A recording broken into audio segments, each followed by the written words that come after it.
Welcome to Crime Besties for another episode. How are you going, Meg? Limping along. That's all. Yeah. Yeah. How are we doing? Well, I have had to use a lot of under-eye concealer today. And I'm not normally a concealer gal, but I barely slept last night. I just think it was a combo of like this perimenopause shit. Yeah. I was hot and then I couldn't get to sleep, and then I woke up at 3 o'clock in the morning, which seems to be my standard at this time these days. Yeah. And then I was just kind of drifting off back to sleep, and my youngest had a nightmare and came in. It must have been the night for it. I had the same. Oh. Yeah. Oh. No. I don't know what that's about, but he was like, I'm really scared. I'm like, hop in. Yeah. And then, of course, when he hops in, the dog thinks that it's her opportunity to also hop in. And the bed's just not big enough for four of us. No. God, no. So I just didn't really get back to sleep after that. So, and then normally I'm a make your lunch boxes the night before kind of a gal. Is it always the way that if that sort of shit goes on, that's when you don't do the pre-plan? I felt like I had a bit of a reprieve today because today is the kids are celebrating Harmony Day at school. Yes. And it's a sushi lunch day. At least your kids eat sushi. Well, one of them is very new to sushi. Yes. But I was like, so I don't have to make sandwiches and, the fiddly stuff. Yeah, it's just chucking I'll just make it in the morning. It'll be fine. But then I was like a zombie making the lunch boxes this morning, and I'm pretty sure Oliver threw in things into his lunch box that I wouldn't normally allow, but he took advantage of my the state that I was in. So I just feel so tired. I'm here for it. Yeah, I'm with you. Yeah. I felt like my kids were never going to go to bed last night. Like, it's like one of those, like, just every, they do the whole, like, they get up every time and like, but I need to tell you this, and I forgot, and my tummy hurts. And nothing more important happens than after bedtime. Yeah. No story is as urgent as a story that needs to be told after they're meant to have lights out. Oh, exactly. I mean, because we had stuff on last night that we didn't get home till late, as it was already like pushing it. That I'm like, I just need you to keep moving to get to bed and stuff. And then it was like, oh my God, it's 9:30 and we're still not in bed. Yeah. Like, kill me. Yeah, that's 9:30 is disgusting. That's a hard no. No. I just needed that, I need an hour at least of just kids asleep, watch my crap on TV, whatever, just to decompress. Yeah. Didn't get it last night. No, see, that makes a difference too, because you haven't had your sort of wind down routine. No, so I couldn't wind down. Yeah, it's awful. Yeah, horrible.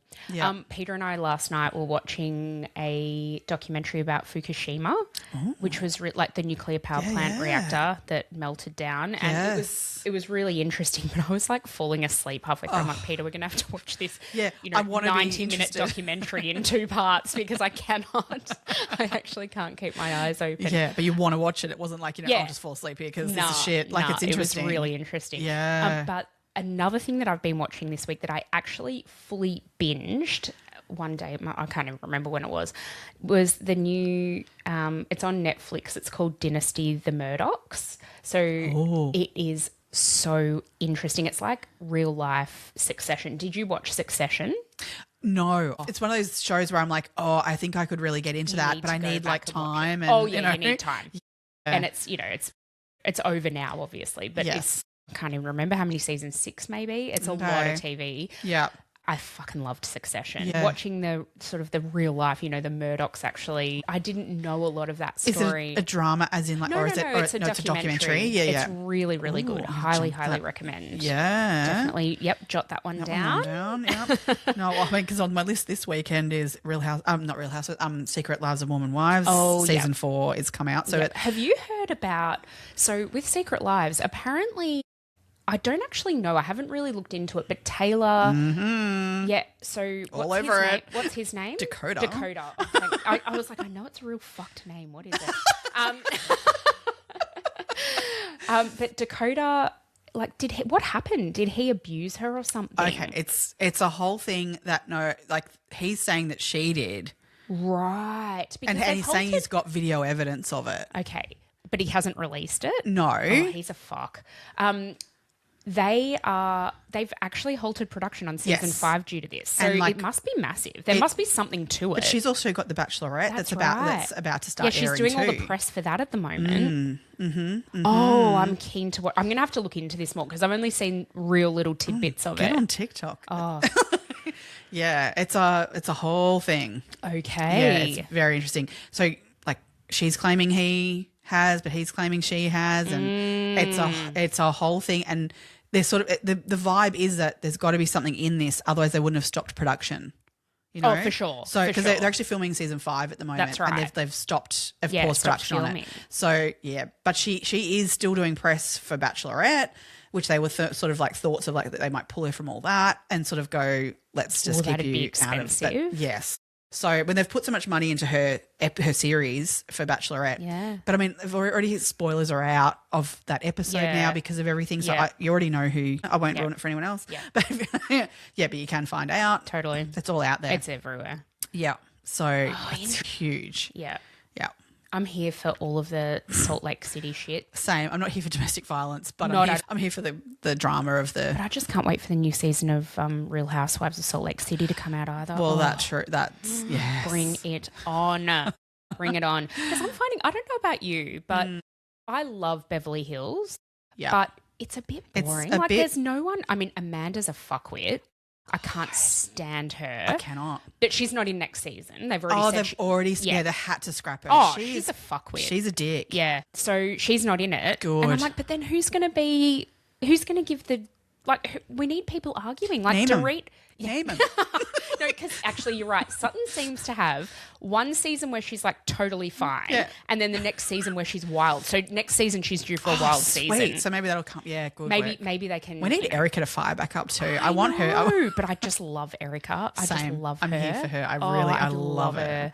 She's the best. Yeah. But similar vein. Yeah. I noticed that on our Apple podcasting charts, guess who we're just slightly above on in the charts? Who? So Real Housewives Orange County. Yeah. So Emily and her husband have a podcast, true crime podcast. Yep. We're just a smidge above them on. Are you fucking kidding me? Podcast charts. No. Are you actually screenshot it and everything? Yeah. I am blown away. Like we're in the same bracket, but we're above. Have you listened to their podcast? Yes, I have actually a couple of times. Yeah. Are you into it? It's a different vibe. I like their to dynamic. Ours. The two of them actually, I actually find them as a married couple kind of funny. Like I love their banter between them. To me, actually, they remind me of you and Peter the way they speak to each other. Really? It's this love-hate kind of vibe. Like it's this whole, that you can take digs from each other and, very open, honest kind of conversation they have. I really like it. I think that's how a married couple should be. Yeah. It's great. So, yeah, I do like that side of it. Yeah. I feel like it's got a bit of an AI research vibe to me. Yes. She reads off a script, which like a lot of people do, whatever. But but then I prefer it when they get to their banter of Me that. too. Like, can't believe we're above them. Jeez, man, that's kicking a bit goals. of a pat on our back. I know. I just loved it because it just felt right. Us being in the same category as a Real Housewife. Totally, it fits. It absolutely fits.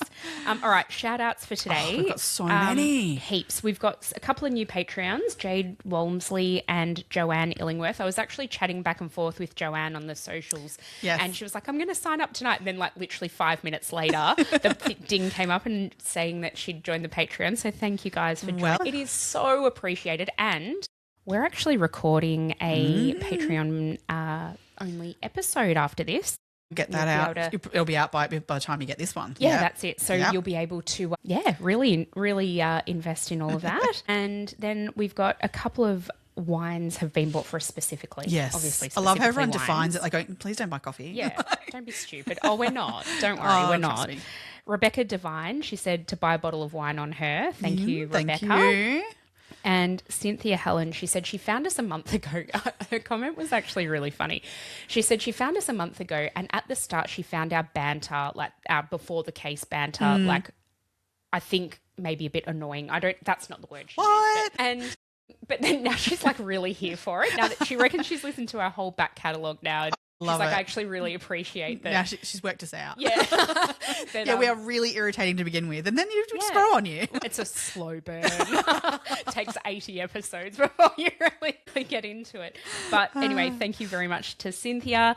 We then also have had a really lovely message from a listener named Tara Bethune who sent us a really lovely message about one of our recent episodes. So thank you very, very much for that. We love the engagement. We really try to reply to everyone where we can. So if we've got the time, sometimes we don't get to Some everything. weeks are busier than others and we don't get back to them. Please keep DMing us or, popping comments on our socials. That also helps for other people to find us. If you make comments on our podcast episodes in whatever play you're listening to, the support is very, very much appreciated. Yes, we love it. That's it. So today we are talking about the murder of Carly Ryan.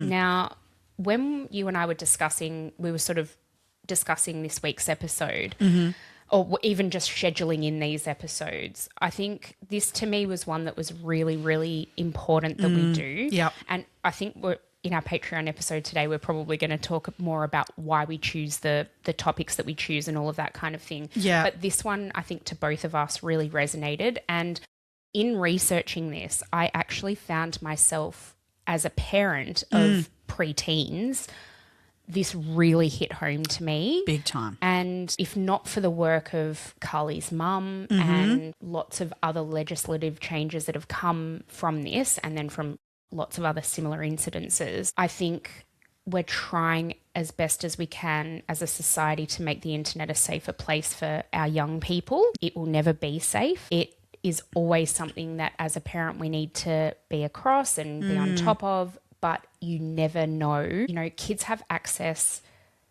in lots of different places and in places that you're not necessarily around. And I think this, is going to be for us and for our generation the most difficult part of parenting. Oh, I could not agree more. It terrifies me. But I think these stories are so important to keep in forefront of people's minds for that exact reason, that you can't get lax on this stuff. You've got to be on top of it all the time with your kids, with using the internet. But do you know what worries me? I feel like at the moment I've got a lot of control. My kids don't have like school laptops or anything like that. They are at home. Whenever they're on a screen, they're not allowed to be in their bedrooms. They need to be in front of us. We have all of the parental controls on, so we limit what they're allowed to access. It worries me when we get that next step, and my eldest is going to high school next year where he will have a school laptop.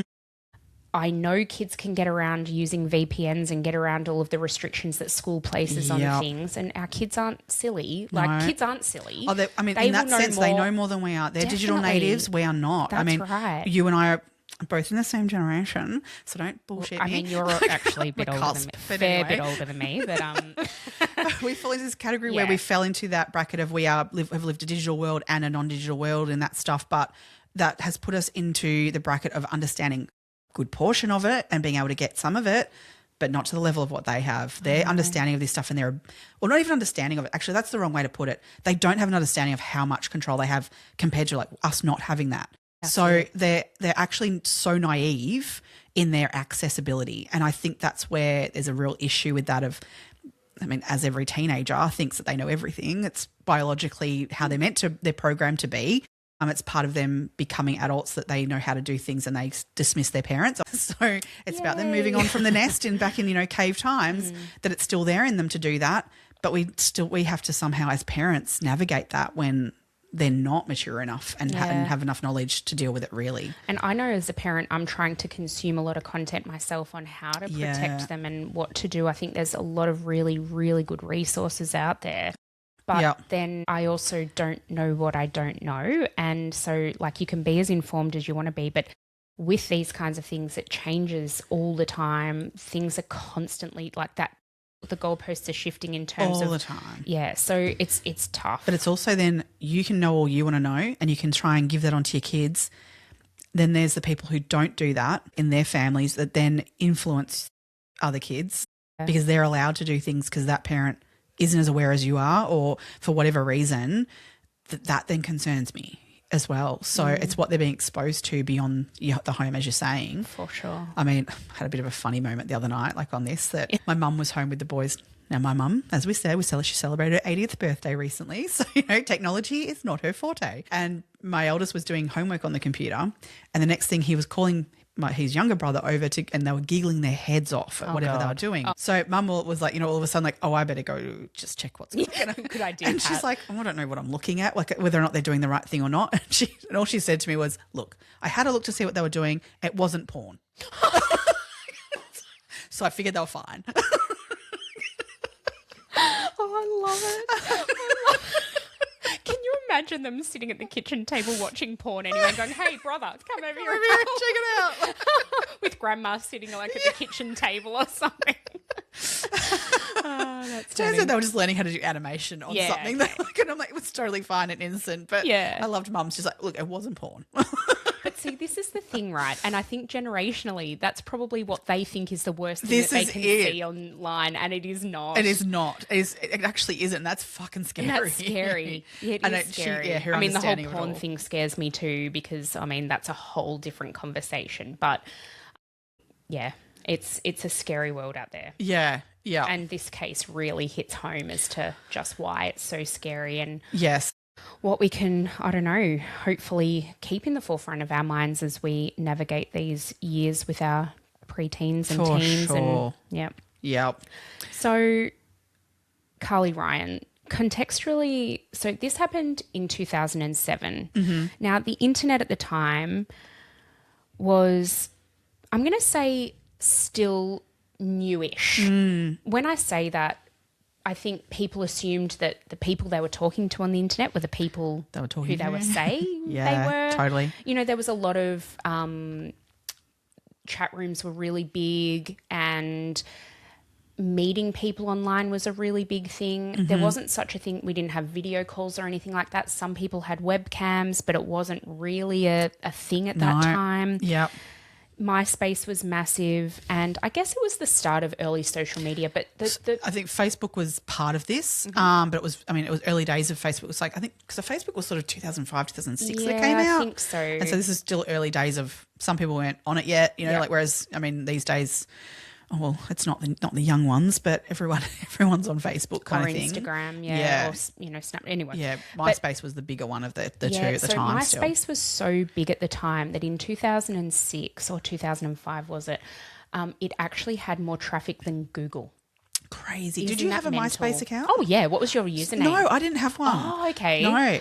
Mine was Emma in Oz. OZ. Oh God, you're cute. What a dork. So I would have been, I think I was in year 12 Yeah. when MySpace kind of became a thing. Yeah, it wasn't until like I connected that even MySpace. I don't know how I missed MySpace. Maybe I'm too old. I don't know. Definitely, even Facebook when it launched, I was like, oh, I'm not doing that stuff. Like, I was the same with Facebook. Yeah. It was I didn't have a Facebook page for ages, and I Yeah. actually still these days I get a pop up every year, and it was one of my friends going, "Oh, you've finally joined Facebook." I've literally got the same. Yeah. Like, yes, literally the same. Because I think I held out for a good 12 months. People hassling me, going, "You need to be on Facebook." Yeah. Yeah, and so, but MySpace was, as a guy, it wasn't. I didn't trigger that was what it was being used. But my younger brother had gone overseas, and he had set up a MySpace for his travels, Okay. so we could all check out his photos and stuff like that. But I don't remember actually having a MySpace account even. I must have to be able to access that though. Yeah, you would have. Yeah, but I must have But had it wasn't one. something you obviously used a lot. No, or anything like not that. at all. It wasn't until many years later that my younger brother Andrew was like, "Yeah, that was MySpace that I put that on." I was Yeah, like, "Oh, okay." I Yeah. thought it was just a website. Yeah. I think at the time as well, like parents thought that their kids, you know, what they had to worry about in terms of stranger danger was like, you know, being followed home from school by a Yes. stranger in a white van. Big time. Yeah. What parents didn't understand yet was that they actually needed to be afraid of the people who Could enter your home via virtually. a computer. Yeah. And the stranger danger that came with that. I And think the that was just access that came absolutely with that. not on anyone's radar No, at this because point. I think parents back in our generation thought if you were at home, you were safe. Yes. But we now know that's not necessarily true. Actually not true at all. Yeah. Yeah. And so that makes the world a pretty scary place when you're not even safe in your own home. Oh God, yeah. For lots of different reasons. Yeah. But for this Yeah. like digitally. Yes. You know, especially. Yeah. So who was Carly? She was born on the 31st of January in 1992. She lived in Stirling in the Adelaide Hills, which is a beautiful, beautiful town. Sort of a wine region of the Adelaide Hills. Just an absolutely stunning place, but tiny. Really Population of 2,500 people. I actually Google Maps the main street because I was listening to a podcast that was talking about it, and I'm like, I want to see what it actually looks like. I would love to go there. Yeah. It looks really lovely, like lots of cafes and lovely shops, and I think autumn is the time that a lot of people visit there because the trees are starting to turn red and just absolutely really love a beautiful wine part region of the in country. autumn. Oh, don't we all? we need a road trip, peeps. Yeah. Actually, maybe we should. I've always wanted to go to that Cube winery in South Australia. What? Yeah, I'll send you them. Yeah, send me some. I'm not up on my South Australian wineries, I have to admit. WA, I'm on more. New Zealand. Oh yeah. All right, we'll talk about this offline.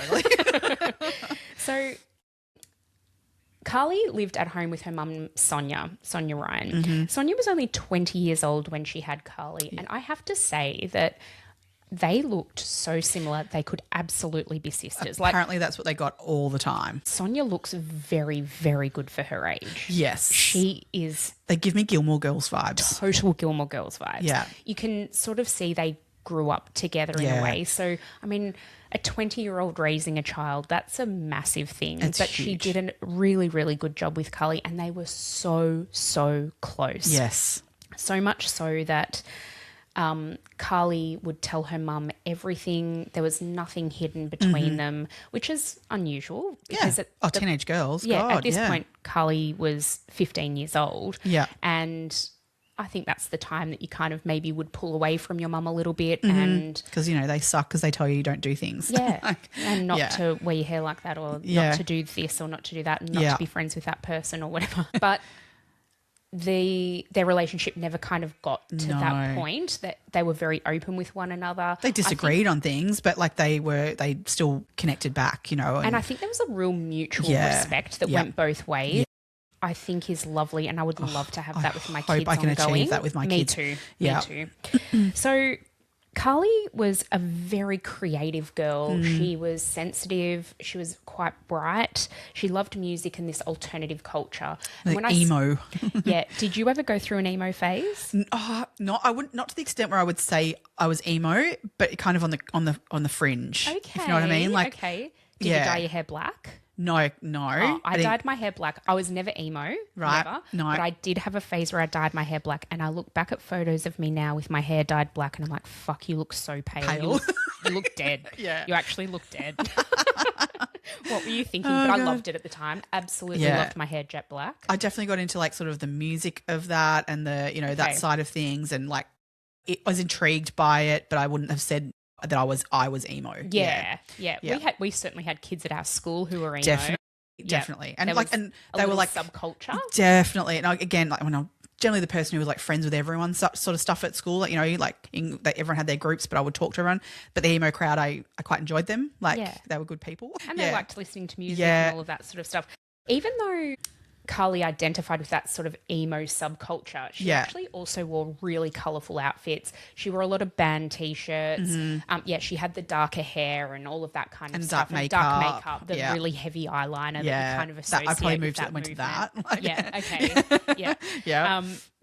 And she was, I guess she was almost more punk in the way she dressed. She would wear chains and sometimes she'd wear tutus and, things like that. She was actually really quite cool. Very cool.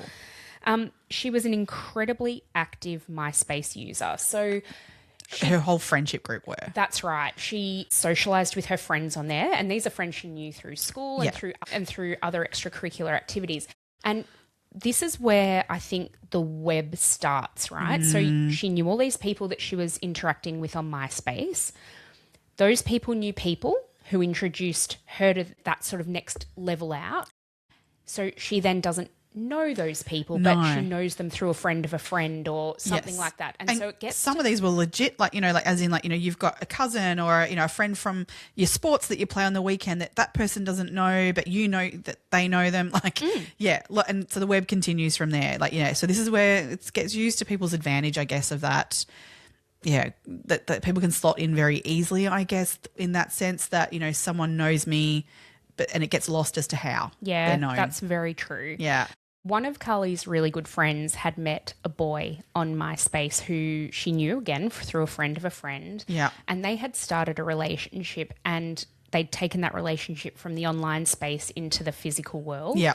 And it was going really well. Yes. They were like going out all the time and socializing with one another, and they were into the same things, and, Yeah. you know, they were involved in the same sort of chat rooms and all of that kind of stuff.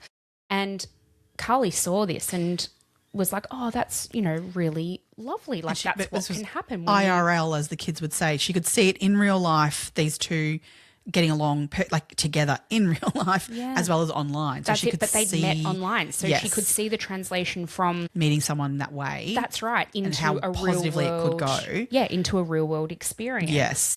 She also used a website called vampirefreaks.com. Yeah, apparently that was pretty up there with MySpace at the time. I've never heard of it Same. myself, I'd but it never obviously heard of it was a either. bit more in that emo culture. I think so. Yeah. And I think the Vampire Freaks was more, I think you're right, was more about the music scene and that kind of thing that she was really into. So she had a very significant online presence. Yeah.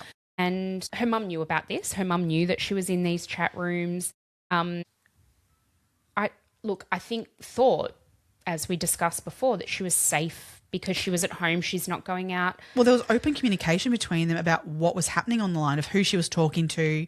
There wasn't anything being hidden. So I can see from Sonia's point of view that she was like, yeah, she's on these chat rooms and I know who she's talking to, that there's friends of hers from school in there too, and that this is what teenagers now do, that she was comfortable with it because it wasn't like Carly was hidden away in her bedroom doing things that she didn't know about. That's it. Yeah.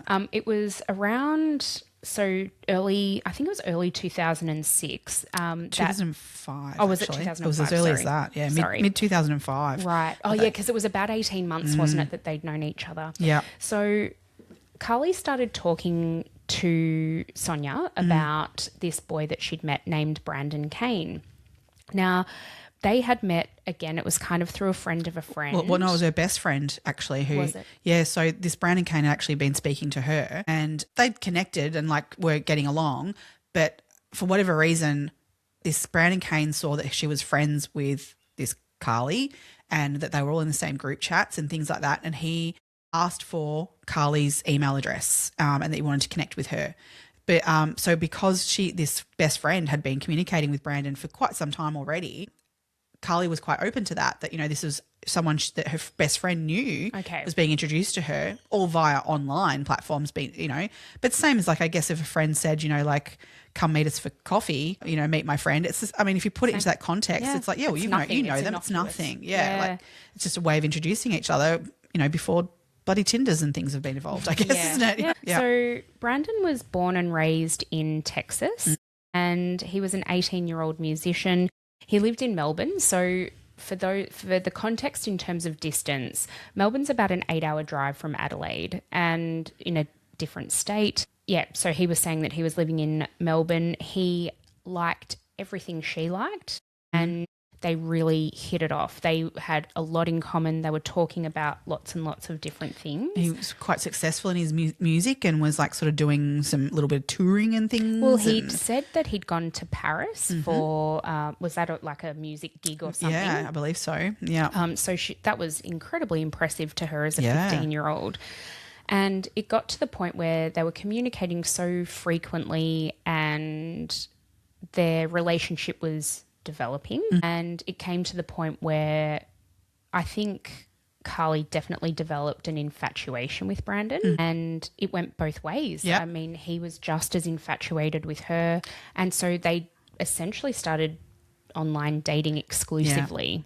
Yeah. They were communicating beyond the chat rooms. They were communicating over the phone. So there was phone conversations as well as chat room stuff. So, yeah, it really grew into a relationship from Carly's perspective for sure. Yeah. That they were in a relationship. They're in constant contact. Now, you can have a look at, I mean, we can't actually see it anymore, but Carly's online social media pages were covered in messages from Brandon, lots of lovely things that were written about her. Yeah. And it actually went both ways. She did the same on his social media profiles and yeah, it was just, it appeared to be young love. Yeah. Just that the infatuation was there. Yeah. That went on, that relationship building like that, as we said, went on for like 18 months. Yeah. So it's coming up for her 15th birthday, and Brandon would love to be there for her birthday and celebrate it with her, but for some reason he can't. He was actually going to Texas. That's right. To visit family that he had in Texas. Yeah, but his dad, who Carly had also been communicating with on this platform, at a point he was introduced, and Carly was, found that really great because she felt like she was being involved in a family, not just Brandon. It was, she'd been introduced to, it's like anyone wants to be introduced to their partner's parents, that's kind of the next level of, approval of the relationship. And definitely. so that's, and Carly didn't have a dad in her life, whereas Brandon was actually the opposite in that he had a dad but not mum in his life. So I guess they probably connected with things like that as well. So she was introduced to this Shane Kane. Shane Kane. Just going to say that. I know. Shane Kane. Shane Kane? Interesting. Okay. Shane had spoken to her online on these platforms, had also spoken to her on the phone as well. So she had known him for a little bit in that sense. So what Brandon had said to her was, I can't be there for your 15th birthday, which really sucks. That's awful. But it just so happens my dad, who works for a security company and has been told by Carly that he'd already told Carly that he travels with bands and things, and he sort of does the security with a company. Because he's an ex-SAS soldier. Yeah. So he's, army military kind of background and now does security. Really well-known bands. And he was going to be traveling through the area. Maybe he could pop in, at least be able to give her gifts and things for her birthday and pass on from Brandon his, birthday wishes. So this is taken to Sonia, Carly's mum, to say, can Shane come and do this? Which Sonia immediately was, I don't know about that. I'm not having some stranger in my home. They spoke on the phone though, Sonia and Shane. They did have a conversation on the phone. So she had spoken to him and she said, at the time, he appeared to be a normal dad in terms of the conversation they had. And she sort of found that it was lovely that they would get to know each other a little bit as well if their two kids are dating and this is fine. So she ended up agreeing to meet up with Shane in the main street in Stirling so that they could meet out of the home because that just felt a bit not Good right. on you, Sonia. Yep, excellent. Absolutely. Love that. So she did. She went and met on the day of Carly's birthday party in the morning, I believe it was. She went and met up with Shane in the main street and they got talking and it was lovely. She said they got along. He had with him ID from the security company that he worked with so she could prove that it was him. He had a security T-shirt on. Yeah, polo T-shirt with the logo. Company logo. Was all checking out. He was who he said he was. Yeah, she said that physically he didn't look like what she thought he was going to look like. Yeah. So he was quite tubby, like he had a big belly. His teeth were crooked and he just looked a bit not what she was expecting from a few things that he'd told her, like the fact that he was this ex-SAS soldier and he was in security. It just didn't – she said that didn't really check out for her. But then she's like, oh, you know what? It is what it is. Like everything else kind of checked for her. He was personable. They got along okay. Yeah. And Carly really, really, really wanted Sonia to like him. Yeah. So she was wanting to, I get it, wanting to make her kid happy as well, and like Sonia knew how important Brandon was to Carly at this point and was really, wanting to make sure that Carly felt supported in these things too. Because, your daughter's potentially dating someone who's a little bit older than her, all these sorts of things that you want to be involved. You don't want her to shut you out at some point. So it's a real balancing act of protect but support, kind of, I can fully understand that. Yeah, me too. This next bit I kind of find a little bit odd. Me too. But this is where I think that level of grooming, I don't know what was spoken about specifically to get to this point. But in the conversation, Shane mentioned how he had nowhere to stay in Adelaide where they were. So while he was in town. So Sonia said to him after this conversation of meeting each other in the town, well, why don't you come along to the party and you can stay the night at our place that, you can stay. I don't know. Okay. That I would never do that. No, but as I say, I don't want to judge it. I'm not judging her. I don't know how he managed to do that. I feel like you and I, probably given the breadth of our experience in terms of what we research as well, and those of us who are interested in true crime, like everyone listening to this, we probably think about things in a bit of a different way to the standard average general population. Yeah. And so no shade on Carly. No Sonia. shade on Sonia whatsoever. No. I think she was trying to make the best of a situation that she was placed in. So basically, Shane Kane then came over to Carly and Sonia's house. Carly was having a 15th birthday party. She had a group of girlfriends and a couple of boys as well. So one of them being her ex-boyfriend. Yep. And they were just hanging out as teenagers do. And first of all, the gifts that were brought. I never find this out of whether or not Sonia knew what these gifts were at the time or not. No, I don't believe and I don't believe she knew because you couldn't have. You couldn't have. The gifts that were given to Carly, supposedly from Brandon, but given by Shane, lingerie and a nurse's costume.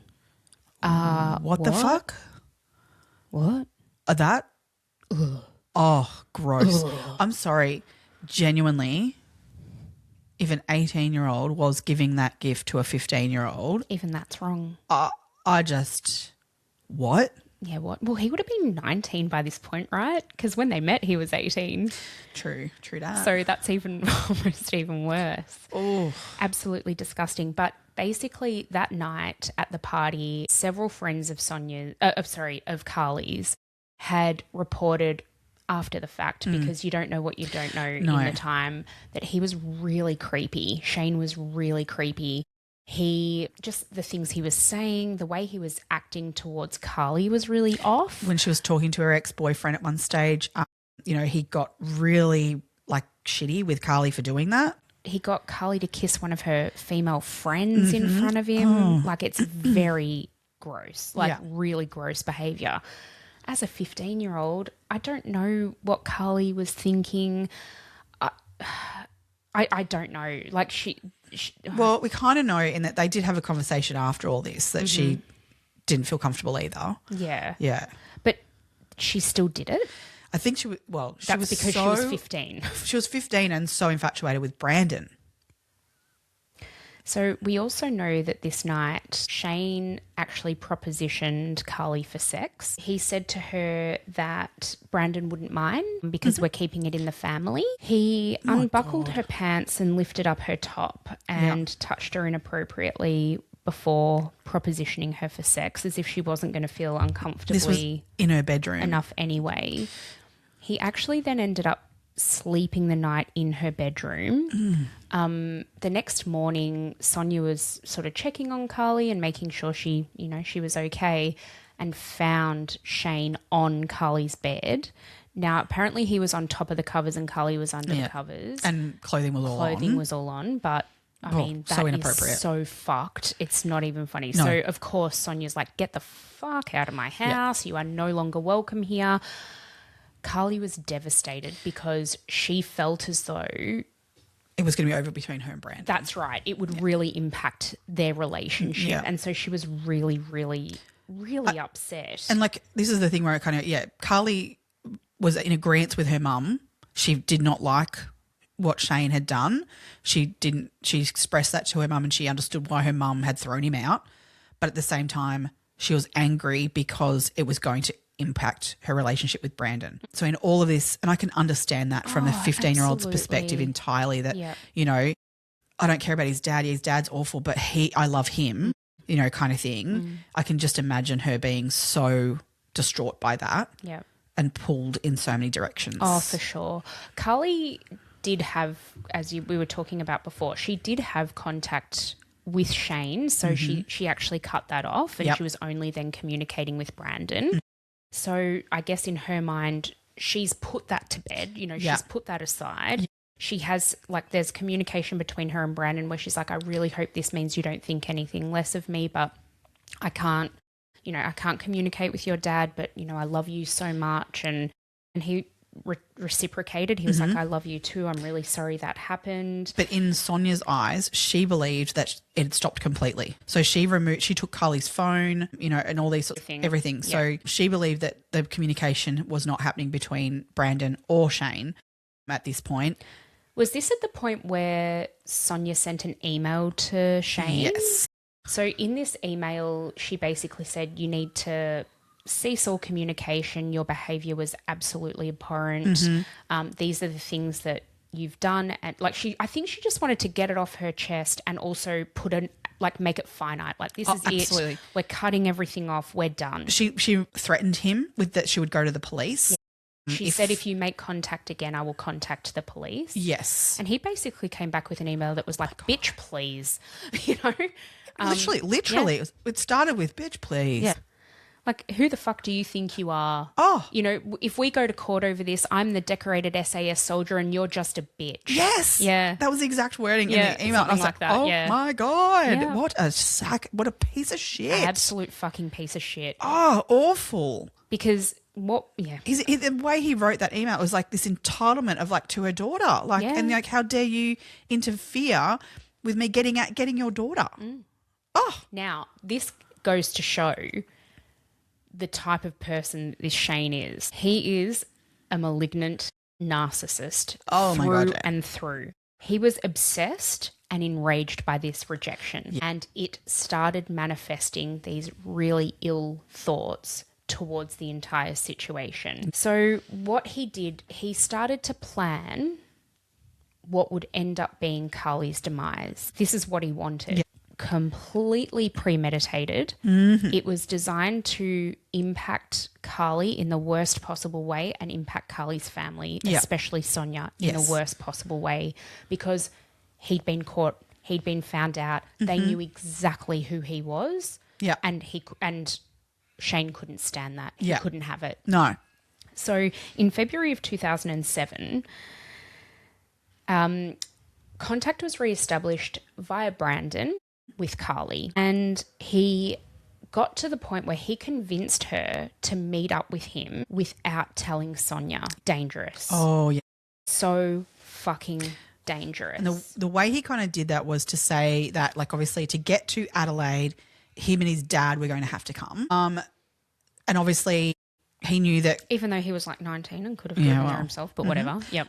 Carly was because she didn't really want to speak to Shane. I honestly believe that. I don't think she wanted to have interactions with Shane, but it was the only way she was going to get to Brandon was if Shane could come with him. She still at this point hadn't met face to face. Yes. So this was her opportunity to do that, which that then manipulated her to tell her mum, not tell her mum that she was going to meet up with either of them, because she knew that her mum would say no, that's not going to happen.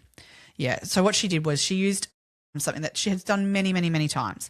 Her friends and that would all meet in the city, and they would stay at friends' houses overnight, and quite regularly, that she would say to her mum, we're all going to go into the city, and her mum had said they'd all meet there and they'd go to these particular shops that they all liked to do, and it was a thing, total thing. Because in Stirling there wasn't much to do. So I think the city was only 40 minutes on train or something. It's not far. No. So they could fairly safely in a big group go and do that, and they would, and then they'd just pick someone's house to stay out the night. Yeah. And they have a whole weekend, of catching up and doing the girl thing and whatever they want to do, which, great. We've all done that. All done it, absolutely, for sure. And especially at this age, at that time, I wouldn't even question it. As her mum really didn't until she had to. So Carly gets on this train and goes into the city and to meet up with Brandon. So this was Shane. on the 18th of February in 2007. Unfortunately, at that point, Carly doesn't return home. And so... Well, the first that Sonia actually knows of it is Sonia receives a phone call on her mobile phone, and it's from a person who has found Carly's purse. And inside Carly's purse, she actually had Sonia's phone number written down.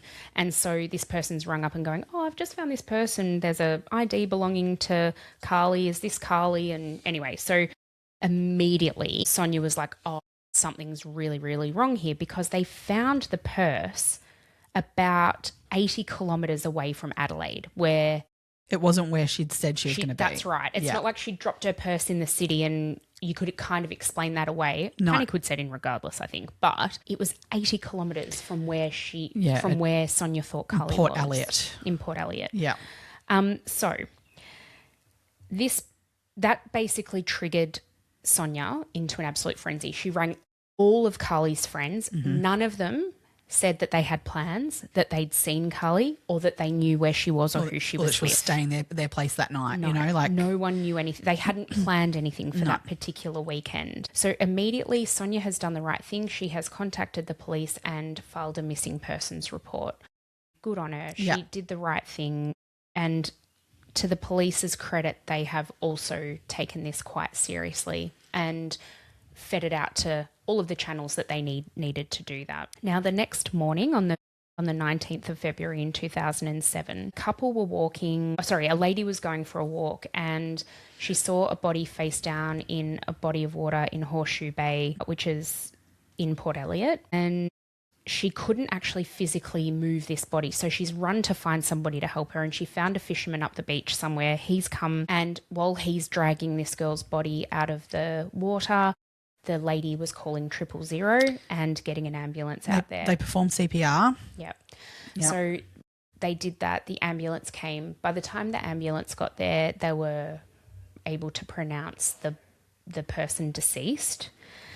The police really quickly put together that this was likely going to be Carly from the missing persons report in terms of, so she was actually wearing different clothes. This body had different clothes on it to what Sonia reported as being the last clothing that Carly was wearing, but it was the next day. Yeah. So it's possible she changed her clothes, or very likely that she changed her They clothes. found that she was dressed in these clothes, but it was kind of like haphazardly dressed. Yeah, so her tracksuit pants were on inside out. Her bra was kind of half clipped. It wasn't completely clipped up. It was like... She wasn't wearing any underwear. No her underwear. were actually found down the beach a little bit. Yeah. Yeah, whether she was redressed in other clothes, we actually don't know. really know the answer to that. The ambulance officers, and I believe later on then the coroner confirmed this, that Carly had likely only died about 30 minutes before her body was found. That hit me so hard when I heard that. Yeah, they believe she likely half an hour before she was found she was alive. When her autopsy was completed, her cause of death was put down to drowning as a result of craniofacial trauma. They found sand in her lungs. So what the coroner concluded was that she was likely suffocated in the sand, like as in her head has been pushed into the sand.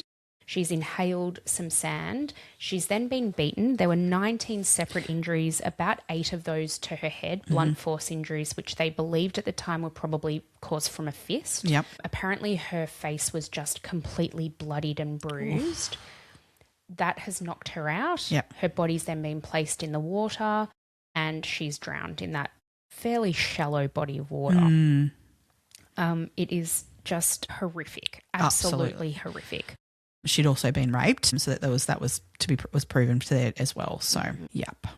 Do we know, I couldn't find this, do we know whether she was raped before or after she was killed? I assume it must have been before. Well, whether or not the person who did that knew that, I don't know. We don't know. Well, given that she only passed possibly 30 minutes before. She was definitely alive, but she was probably unconscious, and potentially the perpetrator wouldn't have known whether she was alive or dead. Oh, that actually makes me feel sick. I think that's actually worse. That's absolutely disgusting. Yeah. So the police are now starting to investigate this murder. I mean, it was very, very clearly a murder. Yes. And what they found, they actually got, again, you know, the use of the media is often a double-edged sword. Yeah. But in this case, the media really came through. So that day, this went worldwide. Carly's images were being shown from France, Italy, through Asia, other parts of Europe, and all throughout Australia. I remember seeing it myself, but I feel like the entire story didn't make its way to Melbourne as much, like kind of thing. Like it would have, but not extensively. Yeah. But I definitely remember her photo and everything. Same. And me too. Yeah. It's that photo, you look at it and you're like, oh yeah, I know, Yes. I remember it. And what that meant was that quite a few people contacted Crime Stoppers and reported that they'd seen different things. So we had, which were then able to be confirmed by police through CCTV footage. So we had they'd been to a convenience store where Shane had bought cigarettes. So she was seen with two men, right? Yes. One older man, one younger man, and then obviously Carly. They'd been to a convenience store, bought cigarettes. They'd asked about going, where's a good place to get a drink around here, which is when somebody said there's a pub at Horseshoe Bay. Yeah. It's called the Crown Hotel or something like that. So they've gone there. There's CCTV footage of these three people there. Then when they were on the beach that night in Horseshoe Bay at around 8:30 p.m. 9:30. 9:30 was it? Yeah. Sorry. PM. There were two locals who went swimming and they saw a girl with these two men at Horseshoe Bay. I think they left the bay at about 9:45 and those three people were still there. And yeah, this is where the police are like backing things up with CCTV and all of that kind of thing. They were also seen, like the three of them were identified as being using a pale blue car that was identified that was quite distinctive. It was a Mitsubishi Shogun. And when I looked it up, it looks like a Pajero basically, but it's a specific type of car and the colour of it was colour unique. was really unique. The other thing that really stood out, and I totally get this because this is my brain does this too, is the number plate was Victorian. Yes. And so that really made the car stand out to a lot of passers-by. Yes. Which was really, really helpful. Very helpful. So we're now with the police. They are combining all of this, and it took them about 11 days to put all of this together. They've obviously interviewed Sonia as well. Sonia's told them looked about... on their computer stuff. They've looked through her MySpace, her Facebook, all that stuff as well at this point. Because at this point they are keeping an open mind. They don't know who's necessarily I don't know done that this. Sonia was. She knew. Yep, she knew. And she told them all there was to tell about Shane and Brandon and that whole connection. So they were able to put all of this together, and they also then found that Shane or somebody who had this particular car registered in their name found the address. It wasn't registered in Shane's name, No, though. it wasn't. Meg, whose name was it registered in? Registered to a man by the name of Gary Francis Newman. And was Gary Francis Newman and Shane Kane the same person by any chance? Yeah. But Shane Kane and Gary Francis Newman were many other identities too. 200 different. 200 online identities, including Brandon Kane. So very freaking interesting. This guy... he's an absolute piece of shit. Yes. So they walked in to arrest him at his house in Victoria. Yeah. He was sitting at his computer. He was logged onto his computer as Brandon Kane. He was actually actively chatting with a 14-year-old girl in WA at the time, in Western Australia at the time. Oh, yeah. Because you've just gone and murdered one, so I guess you need to now... I'll find your next one. He had multitudes of girls on the hook. As we said, he had over 200 online profiles and personalities. The police found this I can't even, but he had a notebook where he would record all of the details so that he could keep his lies straight. This is it. I mean, that side of this, on a psychological level, like taking away how much of a piece of shit he is, I just, how a brain must work to be able to maintain the lies to get these people, like I don't like the wording I'm going to use here. What an incredible skill set to have, and which if only you could use that in a good way instead of this fucked up way. I'm trying to say it really carefully because I have no respect for him. But that's incredible to be able to maintain all of that information for someone to, on the other end of it, kind of go, wait, you told me this and now you're telling me that. Because by no means, I don't think these people on the other end of these calls and these chats are stupid to get sucked in. They are being sucked in genuinely by someone who is fucking good at this. Yeah.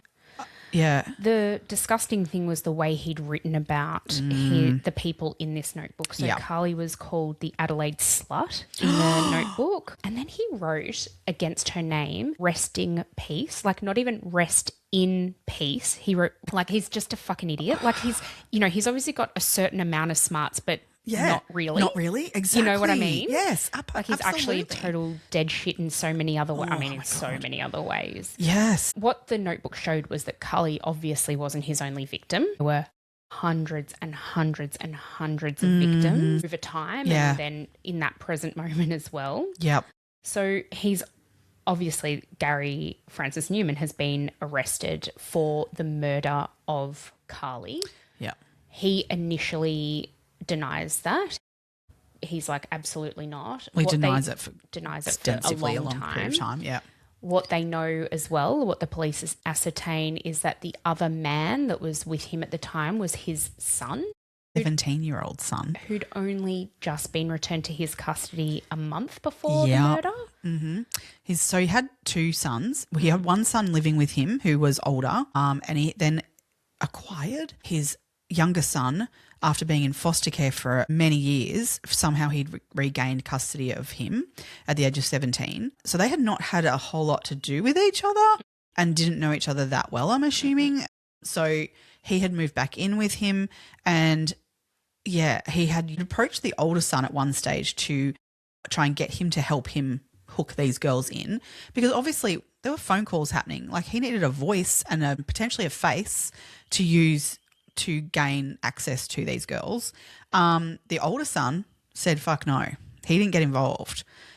The younger one, unfortunately, said yes to his dad and did get involved. So he was the voice on the phone when he would call Carly. He was the face when he would do online chats and things at times. Most of the time it was... No, he wasn't the face of the online chats. No, sorry. No.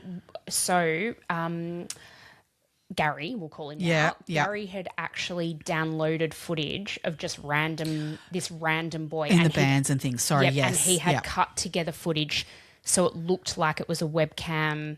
Yeah, he was clever with the way he did it. Absolutely. Yeah. Because I think that son wasn't in his custody at the time. He didn't have didn't have him to use until a certain point. Until this point where he's like, I actually need someone who's going to have to pretend to be Brandon to lure Carly. Yes. And so that when Carly gets to us, because I assume, like, we know he went there wanting to murder her. Yeah. Obviously, rape was on his mind as well. Mm-hmm. So he needed Carly to feel comfortable enough to go with them somewhere so that he could perpetrate what he was planning on perpetrating. Absolutely. So, yeah, I mean, look, this 17-year-old, he is also arrested. Unfortunately, the police didn't kind of do their job here, in that he was questioned and he admitted to all of what his involvement was, to the point of also raping Carly. Mm-hmm. Now, I say that allegedly because at the time when they had that interview with him, he was not represented legally. And he was underage. So he couldn't consent to that. Therefore, that could not be used in his court case. So he was acquitted of all his involvement part of this. But there is, unfortunately, no knowledge. Like, Sonia, her mum, unfortunately knows what his participation in this was, and it was extensive.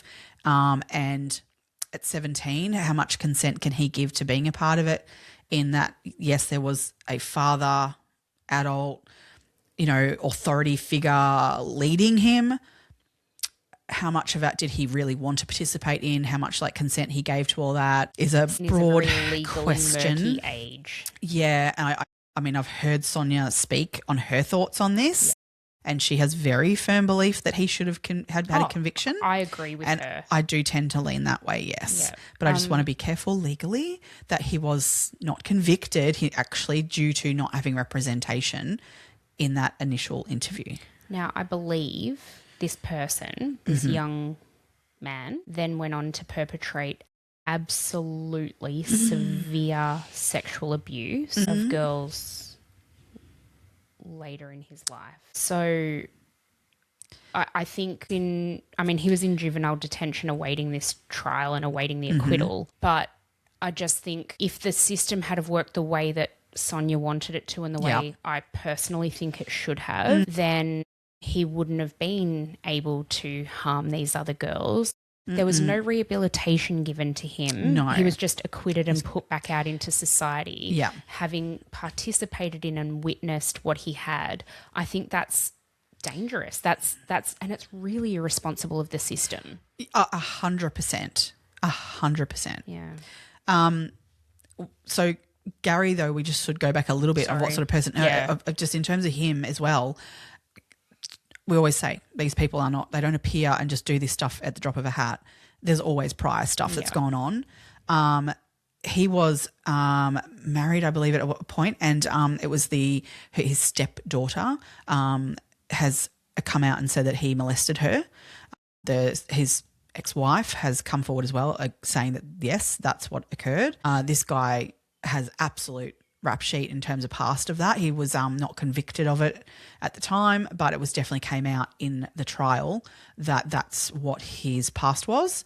So there's prior to this. He's not just popped out of nowhere to raping people, you know, because there's one thing, not that I'm saying this is okay, but there's one thing to catfish people online, you know, misrepresent yourself, and, you know, but then there's a whole nother level of what's gone on here as well in terms of rape and murder, that was not uncommon for him in that respect. Yeah, it's just absolutely horrific. Yeah. Absolutely horrific. The thing that sealed Gary's fate, so his defense basically was that he didn't do it, that the only reason all of that stuff was on his computer was because he was researching for a book that he was writing.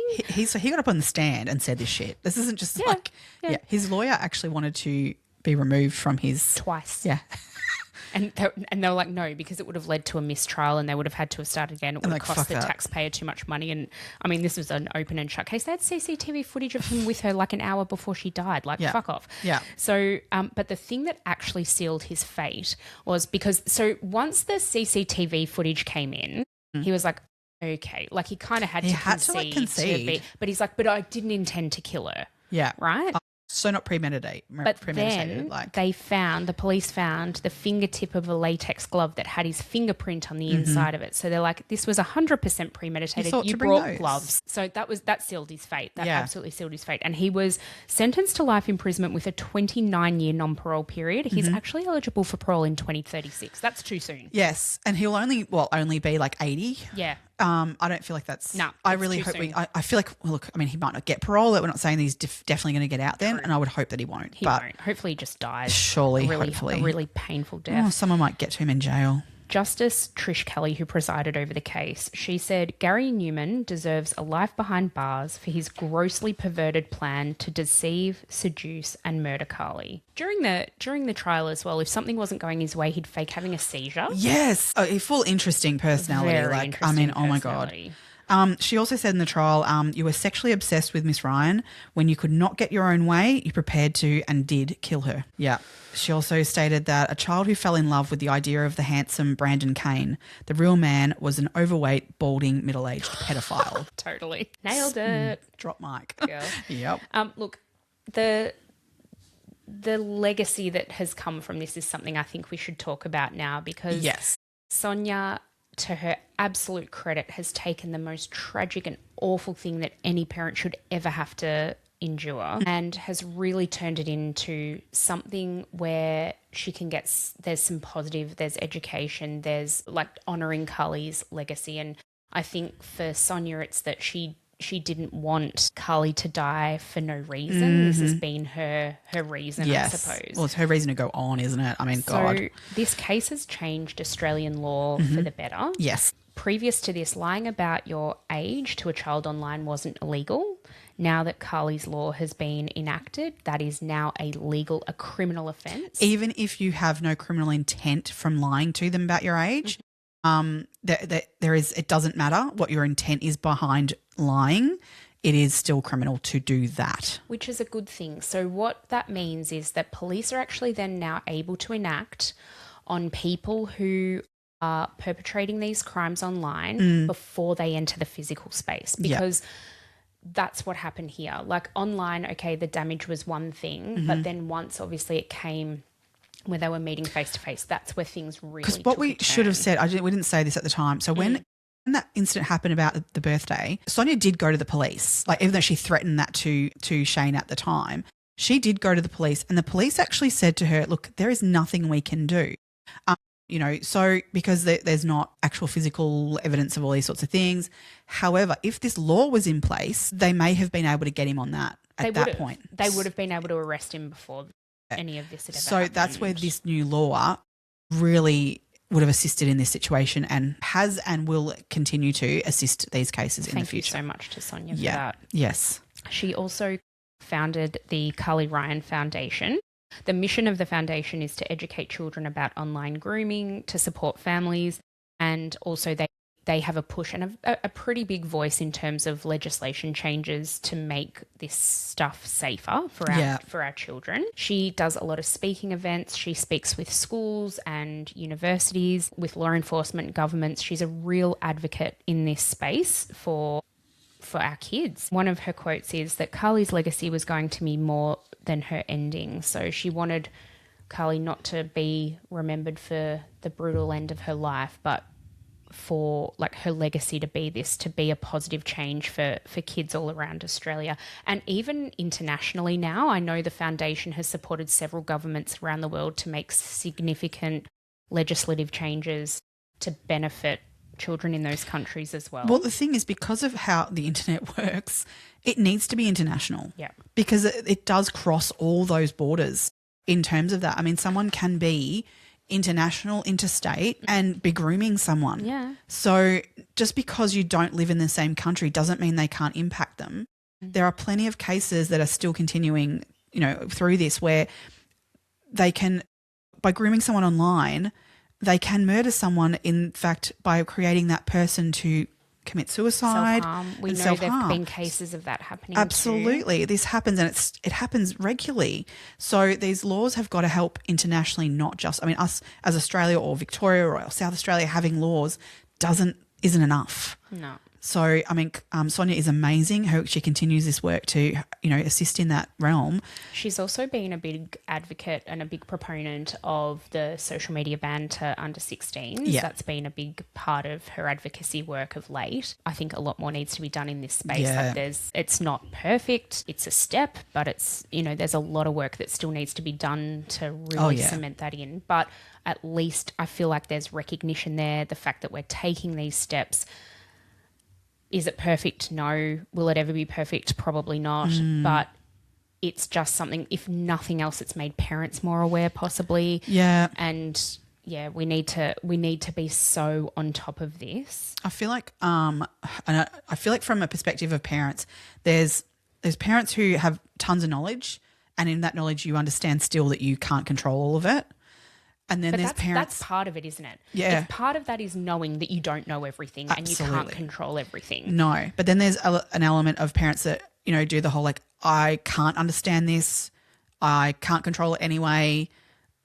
Kind of go for it because what can I do will be. Yeah. Mm-hmm. And I can understand that, but I feel like personally I want to know as much as I possibly can to have at least some control of it. It's our responsibility as parents to find out about it and know as much as we can and protect our kids as much as we can. Too many people who don't engage in this space with naivety of look, that's for them to sort out kind of thing and it'll be fine because, they're all equally going to be in the same danger as each other online, whether or not the parent knows anything or not.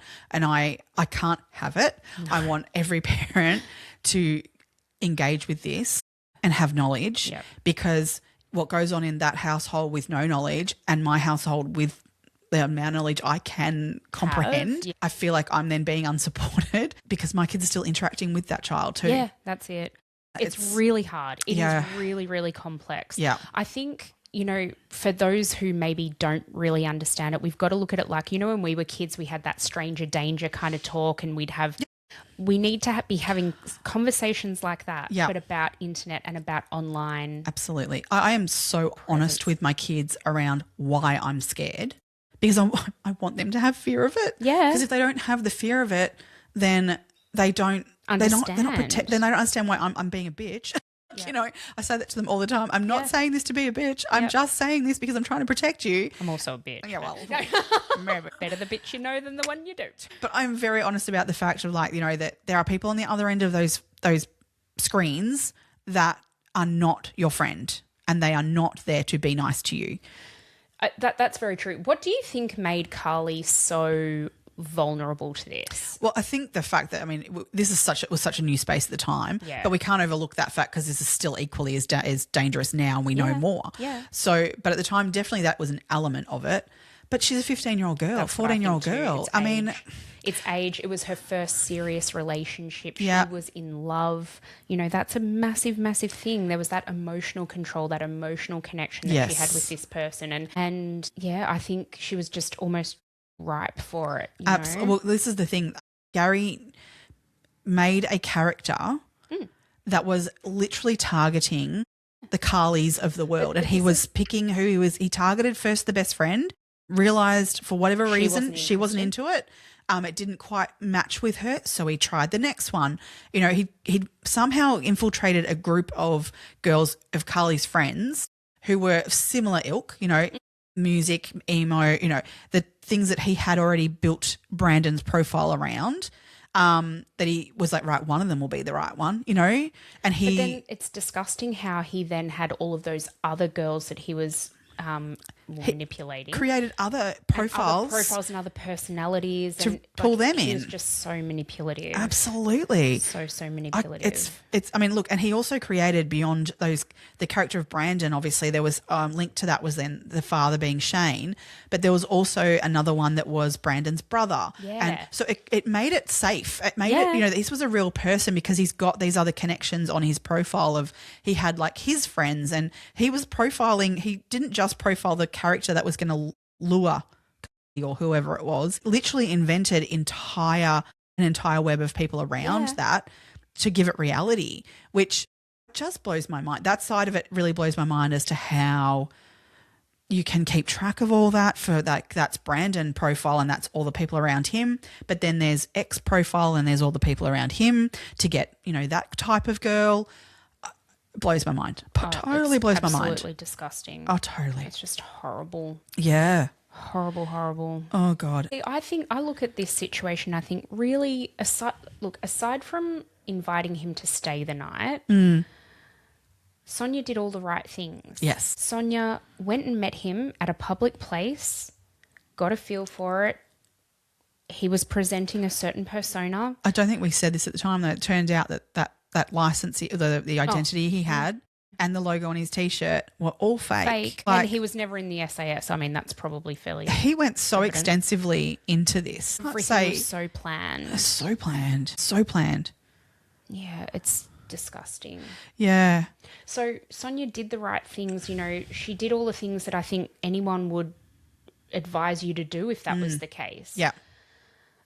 And yet it still ended up the way it ended up. No. And even to the point of like, as much as Sonia had like banned Carly from talking to Shane and Brandon, and that her and Carly were talking about that openly, and they had such a strong relationship that she even couldn't get to her daughter in that final moment to not let her go to visit Brandon. Because he was a master manipulator. Absolutely. Like he knew what he had to do to make sure Carly didn't tell Sonia what was going on. Yeah. Because he knew Sonia would say, no, you can't go. And to use that against a mother and daughter, like I just find that so sickening. Like that, you know, that at that age they're going to push boundaries on their parents and I can use that. Like, 'cause what can you do with a teenage child to get them to understand that as a parent you might know better? And all you want is what's best for them. You're not necessarily doing things to punish them or to ruin their fun, ruin their lives. Yeah, we're always here to ruin their lives. Well, I mean, let's that's be honest. one of the perks of parenting. Totally, think about it every day. How am I going to ruin their lives today? Right. Yeah, that's exactly right. Yeah. I think that kind of brings us to the end today. If you want to know more about the Carly Ryan Foundation, the website is really, really great. Yeah. There's a lot of information on there. So just Google Carly Ryan Foundation and the website will pop up. There's some really important work going on there. So, and it's certainly something that I've had a read over and will be discussing with my kids. I think that every teenager should be accessing that.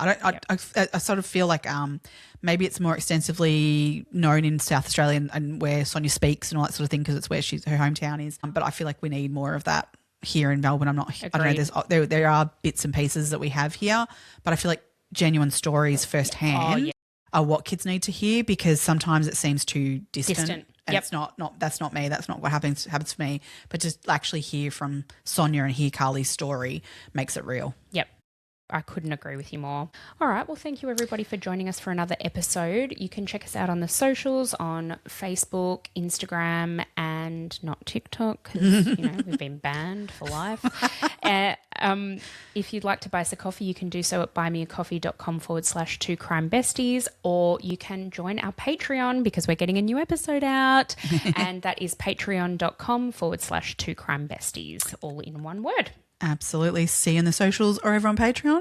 Stay curious, crime besties. Bye.